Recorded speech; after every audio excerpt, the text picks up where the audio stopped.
Okay, so it is the end of the week. We got some news to talk about. First and foremost, rest in peace to David Lynch. I think David Lynch is by far one of my favorite artists, honestly. There's just so much that Lynch has sort of inspired in things that I do and continues to inspire as I sort of come into his work a little bit more. I'm somebody that I think it's always great to pace yourselves. Like, I don't like to binge things like that because I think that sometimes you lose the sort of meat of it all by just binging everything. But yeah, rest in peace to a great artist, David Lynch. But let's get into some movie news right now. One of the first ones right here is that we have some Opus posters. So A24 has promised a new trailer for the horror movie Opus, which will be coming out Tuesday, January 21st, right before it comes out at Sundance that following week. The film stars Ayo Edebiri, John Malkovich, Amber Midthunder, Juliette Lewis, Murray Bartlett, Stephanie Suganami, Young Mazzino, and Tony Hale. Now, A24 will release this movie on March 14th, 2025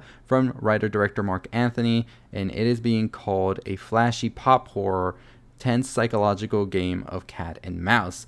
It says, in A24's Opus, a young writer is invited to the remote compound of a legendary pop star who mysteriously disappeared 30 years ago. Surrounded by the pop star's cult of psychophants and intoxicated journalists, she finds herself in the middle of his twisted plan. So we do have some posters right here for Opus, which showcase some of these characters right here, which I think are great to really showcase what's going on. And, you know, John Malkovich is the pop star, and of course we see Ayo Edebiri, who is one of the journalists. So we'll see how this movie does. It will be premiering at Sundance, and we'll have the reactions because sadly, we will not be able to watch it at Sundance. But Peter Pan's Neverland Nightmare has been extended its theatrical week for another week. So the movie in the Pooniverse will continue to be on the big screen until January 23rd, and tickets are still available. Of course, this has been getting some pretty decent reviews here and there. I have not watched it myself. If you've watched it, let me know what you think about it. Did it deserve that or not? So if you haven't heard, Scream 7 has added a couple of new characters, and of course the question was, were some of the other characters going to return? Well, we've heard already that Mason Gooding is returning as Chad Meeks Martin, but now we know that Jasmine Savoy Brown also will be returning as Mindy Meeks Martin, and the film has already started filming. Joe McHale has also been added to the film as Sydney's husband, so, you know, we'll see how this movie does. I don't know. It just feels like this is just a mess waiting to happen, but hopefully we're proven wrong and they get it right. So the Monkey Red Band trailer did come out already. I got a chance to watch it on the big screen when I watched Presents last night, and I will tell you, I was happy to see it on the big screen. I'm excited for this. Osgood Perkins is telling the story of the monkey, which is a short story from Stephen King by the same name, The Monkey, arriving in theaters in about a month, February 21st, 2025. Neon has released the new poster as well, which is being said to be an outrageously gory film, thoroughly gratuitous as well. James Wan is producing, and we shall see. Theo James, Tatiana Maslany, Elijah Wood, Christian Convery, Colin O'Brien, Rohan Campbell, Sarah Levy star in this film. And, you know, the poster, the trailers, I'm intrigued. I liked Longlegs, so I'll see what Osgood cooks up here next. But let me know what you think about it. Talking about movie trailers, let's talk about the Until Dawn movie trailer, which we just got.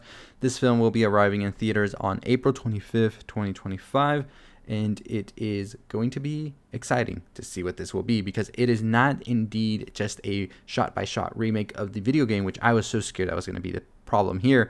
But the synopsis reads, 1 year after her sister Melanie mysteriously disappeared, Clover and her friends head into the remote valley where she vanished in search of answers. Exploring an abandoned vision center, they find themselves stalked by a mass killer and horrifically murdered one by one, only to wake up and find themselves back at the beginning of the same evening. Trapped in the valley, they're to relive the nightmare again and again, only each time the killer threat is different, each more terrifying than the last. Directed by David F. Sandberg. I don't know. This movie looks great. We'll break down the trailer pretty soon, and also the monkey in a video this weekend, so stay tuned as we go through everything going on here. So WB and Christopher Columbus are planning a new Gremlins movie according to Deadline. So Deadline reports this in a whole report talking about what's coming up for Warner Brothers, and one of the things they're talking about here, as well as the Clayface movie, which we'll talk about this whole article tomorrow, a new Gremlins movie from Chris Columbus. So Chris Columbus was, of course, the writer of the original Steven Spielberg Gremlins. So we're going to be apparently having the Gremlins come back. I don't know what to make of that, but Gremlins is one of my favorite movies, so we'll see. Fede Alvarez says that Alien Romulus sequel will discover things you've never seen from Alien before. And so this is when he's talking to Empire Online and says Rodo and I are working on that right now when asked about Alien Romulus 2. We're excited about where it can go. We've almost checked all of the boxes of things that I want to see in Romulus and brought back a lot of the things I hadn't seen in a while. Wherever we go now, we can go into uncharted waters. So I'm excited about that as well.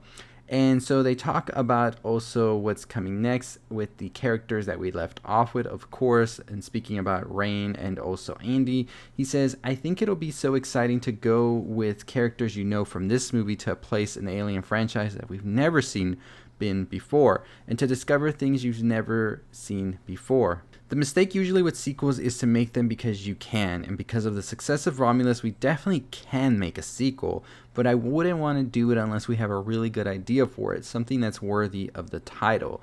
So we are definitely excited to see what that means. I was a fan of Romulus. I know a lot of people weren't. Totally fine. And I'm excited we're getting a sequel. So director Maggie Gyllenhaal will be having her film The Bride, which is, of course, a revival of Bride of Frankenstein that will be coming out later this year. It is being reported that the film is being teased for audience as a wild, fun ride. And it says, the upcoming film sees a lonely Frankenstein travel to 1930 Chicago to seek the aid of Dr. Euphronius in creating a companion for himself. The two reinvigorate a murdered young woman, and the bride is born. She is beyond what either of them intended, igniting a combustible romance, the attention of the police, and a wild and radical social movement. So it sounds interesting, honestly. Christian Bale is Frankenstein's monster. Jessie Buckley will be the bride. It also has Penelope Cruz, Peter Sarsgaard, as well as Annette Bening. And we shall see what this will be. Very excited about it as well. So the actor John Magaro, who is also in the film, went on to describe it a bit more, saying it's like a mix of Fred Astaire, Ginger Rogers movie, Young Frankenstein, Bonnie and Clyde, and Badlands. It's just a wild, fun ride. It's something that people haven't seen before, and I'm really excited to get it in front of the audience. It's bonkers. So I'm more excited for it for sure, and we shall see. We get a lot of Frankenstein stuff this year. But that is all the horror news for today, for the week, and I hope that you had a great week this week. Have an amazing weekend. Let me know your thoughts and opinions on everything we discussed. Stay tuned for more of our videos. We got the weekend still coming up, so some videos are still coming up. We make videos like every day, honestly. I just love talking about movies, and I love hearing what y'all have to say, so make sure you subscribe, and as always, I'll see you next time. Let's get to 40,000 subscribers. Stay safe, stay positive.